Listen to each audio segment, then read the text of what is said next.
Hello! আমি আজকে নিয়ে এসেছি আপনাদের সামনে ভীষণ ইন্টারেস্টিং একটা রেসিপি।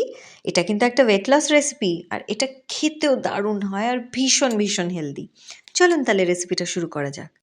আমি আজকে রেসিপিটার জন্য নিয়ে নেব ১ বাটি সেদ্ধ করা ছোলা আর তার সাথে নিয়ে নেব কুচনো পেঁয়াজ, কাঁচা লঙ্কা, আদার কুচি ও রসুন। আর নিয়ে নেব আমি বেল পেপার নিয়েছি, আপনারা ক্যাপসিকামও নিতে পারেন। আমি তার সাথে কর্ন নিয়েছি। আর সেগুলো আমি একটা চপিং কন্টেনারে নিয়ে নিলাম। একসাথে সমস্ত কিছু নিয়ে আমি ভালো করে ঢাকনাটা লাগিয়ে সুন্দর করে এবার এটাকে চপ করে নেব। চপিং প্রসেস শুরু হয়ে গেছে। ভালো করে চেক করে নেবেন কিন্তু চপিংটা ঠিক মতন হচ্ছে কি না। এবার খুলে ভালো করে ঢাকনাটা খুলে দেখে চেক করে নেবেন যে চপিংটা কেমন হয়েছে। দরকার হলে আরেকবার ঘুরিয়ে নেবেন। এবার এটাকে একটা সেপারেট কন্টেনারে রেখে দেবেন। এবার এলো দ্বিতীয় ফেজ, সেটা হচ্ছে ছোলা আর ধনেপাতা। সেইগুলোকে আবার একটা ওই কন্টেনারে দিয়ে আমরা আবার ভালো করে চপ করে নেব। ভালো করে চপ করে নেওয়া মানে দেখতে হবে যেন প্রত্যেকটা দানা ভালোভাবে মিন্সড হয়। এবার আমরা সমস্ত মিশ্রণটাকে একটা ছড়ানো পাত্রে মানে ছড়ানো থালা গোছের একটা জায়গায় আমরা ঢেলে নেব, যাতে কি না আমরা ফার্দার যে জিনিসগুলো অ্যাড করব সেটা যাতে মিক্স করতে পারি ভালোভাবে। এবার আমি নিয়ে নিয়েছি একটুখানি বেসন। আমি এখানে ৪ চামচ মতন বেসন অ্যাড করছি। বেসন দেওয়ার জন্য হচ্ছে এটার বাইন্ডিংটা খুব ভালো হবে। এবার আমি দিয়ে দিলাম একটুখানি লেবুর রস। লেবুর রসটা কিন্তু ভীষণ ভালো লাগে খেতে। এটা ভীষণ টেস্ট এনহ্যান্স করে। এটা একটা কিন্তু কাটলেট। এবার আমি এর মধ্যে আলু দিচ্ছি। আলুটা আসলে একটা সফটনেস, একটা সুন্দর টেস্ট আসে।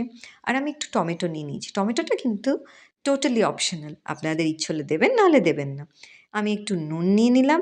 নুনটা আপনারা স্বাদ মতন দিয়ে দেবেন। এটা দিয়ে ভালো করে সুন্দর করে ঠিক পরিমাণ মতন ছড়িয়ে দিয়ে দেবেন। এরপরে আমরা যাতে এটাকে আরও স্বাদযুক্ত করা যায়, আমরা নিয়ে নেব চিলি ফ্লেক্স। চিলি ফ্লেক্স কিন্তু ভীষণ ভালো লাগে খেতে। চিলি ফ্লেক্স কিন্তু সামান্য একটু দিলে কিন্তু খারাপ লাগে না। বাচ্চারাও কিন্তু দেখবেন খেয়ে নেয়। বাচ্চাদেরও কিন্তু সেরকম ঝাল লাগে না। এবার যদি আপনার মনে হয় এটা স্কিপ করবেন, স্কিপ করতে পারেন। এবার আমি নিয়ে নিলাম একটুখানি চিনি। সামান্য চিনি একটু দিলে ব্যালেন্সটা ঠিক থাকে যেকোনো রান্নায়। আমি একটু দিতে পছন্দ করি, আপনারা না চাইলে না দেবেন। এবার এতে দিয়ে দিতে হবে একটুখানি অলিভ অয়েল। আমি অলিভ অয়েল দিচ্ছি, আপনারা সাদা তেলও দিতে পারেন। দিয়ে এটাকে ভালো করে আমরা মিক্স করে নেব।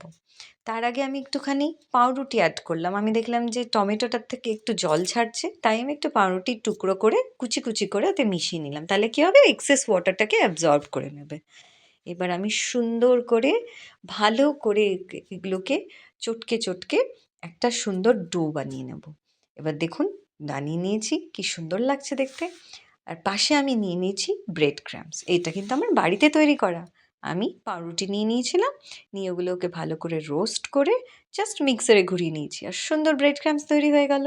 আর সাথে আমি নিয়ে নিয়েছি হাঙ্কার, তার সাথে নিয়ে নিয়েছি ব্ল্যাক পেপার আর একটু রেড চিলি পাউডার আর সল্ট একটুখানি দিয়ে এটাকে ভালো করে ফেটিয়ে নিয়েছি। কেন কি পাশে আপনার যে কোনো কাটলেটের সাথে কোনো সস বা কিছু জাতীয় খেতে খুব ভাল লাগে। এবার আমি জাস্ট ওই ডোটার থেকে খানিকটা করে তুলে কাটলেটের শেপ দিয়েছি আর জাস্ট আমি ব্রেড ক্রাম্বস লাগিয়ে সুন্দর করে এপিট ওপিট করে ভেজে তুলে নিয়েছি। কেমন লাগলো আমার রেসিপিটা? এটা কিন্তু মাস্ট ট্রাই। আর আমি বলছি আপনারা আমার কথায় বিশ্বাস করবেন না, বানিয়ে তারপরে বিশ্বাস করবেন।